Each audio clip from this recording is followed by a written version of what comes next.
हरे कृष्ण दोस्तों, आप सभी को संत रविदास जयंती की बहुत बहुत शुभकामनाएं।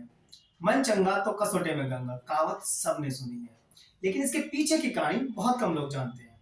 आइए जानते हैं मन चंगा तो कसोटे में गंगा के पीछे की कहानी। एक बार संत रविदास जी अपनी दुकान पर बैठे हुए थे, जहां वो चमड़ा सिलने का काम करते थे। पेशे से एक मोची थे। उस गांव के एक पंडित जी जो काशी में गंगा माँ के दर्शन के लिए जा रहे होते हैं, जैसे ही रविदास जी की दुकान के सामने से गुजरते हैं, रविदास जी उनको टोकते हैं और पूछते हैं, पंडित जी आप काशी जा रहे हैं गंगा माँ के दर्शन के लिए? तो पंडित जी कहते हैं हाँ जा रहा। तो रविदास जी उनको कहते हैं आप मेरा एक काम कीजिएगा, ये 1 रुपया गंगा माँ को मेरी तरफ से अर्पित कर देना। पंडित जी कहते हैं ला 1 रुपया दे। तो रविदास जी 1 रुपया पंडित जी को दे देते हैं। पंडित जी 1 रुपया लेते हैं और चल देते हैं। जैसे ही चलते हैं रविदास जी फिर टोक देते हैं कि पंडित जी एक काम और कीजिएगा। पंडित जी कहते हैं हाँ बोल। तो रविदास जी कहते हैं हाँ गंगा माँ से कहना कि रविदास ने एक जोड़ा कंगन मांगे हैं। पंडित जी कहते हैं गंगा माँ कंगन कहाँ से देगी?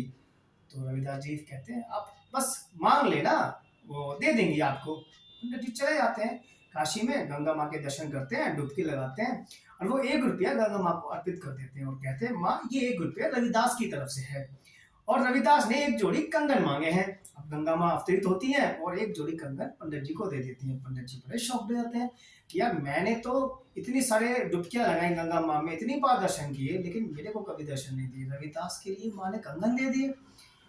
वो ठीक है कंगन ले आते हैं। उनके मन में एक पाप आ जाता है कि वो सोचते हैं कि रविदास को कैसे पता चलेगा कि गंगा माँ ने कंगन दे दिए।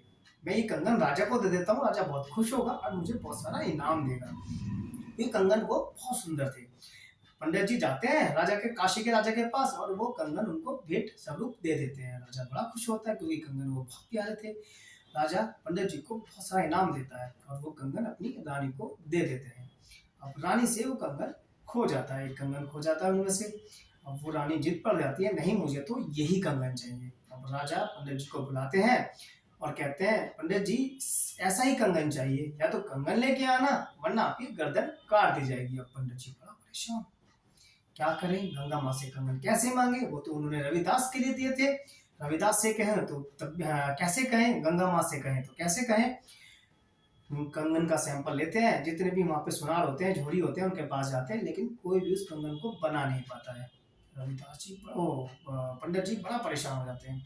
वो जाते हैं रविदास जी के पास, उनके सारी कहानी बताते हैं। तो रविदास जी कहते हैं कोई बात नहीं पंडित जी, ये कंगन आपको मिल जाएंगे, बस राजा को यहीं बुला लीजिए, कंगन तो यहीं दे देंगे हम।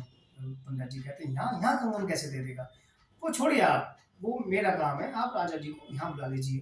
राजा जी को बुला लेते हैं कि भाई पंडित जी जाते हैं राजा के पास कि कंगन तो मिल जाएंगे, लेकिन मिलेंगे वहीं जाकर आपको, ये शर्त है। राजा चला जाता है, भाई वाइफ की बात कौन ना माने। चलो चला जाते हैं राजा जी। और वो जैसे ही राजा पंडित जी वहां पहुंचते हैं तो एक बर्तन होता है, हाँ, जो मोची लोग जो होते हैं ना वो उसमें चमड़ा धोते हैं, उसको बोलते हैं कसोटा। कसोटे में पानी होता है।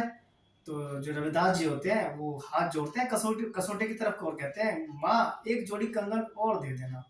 माँ अवतरित होती हैं उस कसोटे में से और एक जोड़ी कंगन रविदास जी को और दे देती हैं।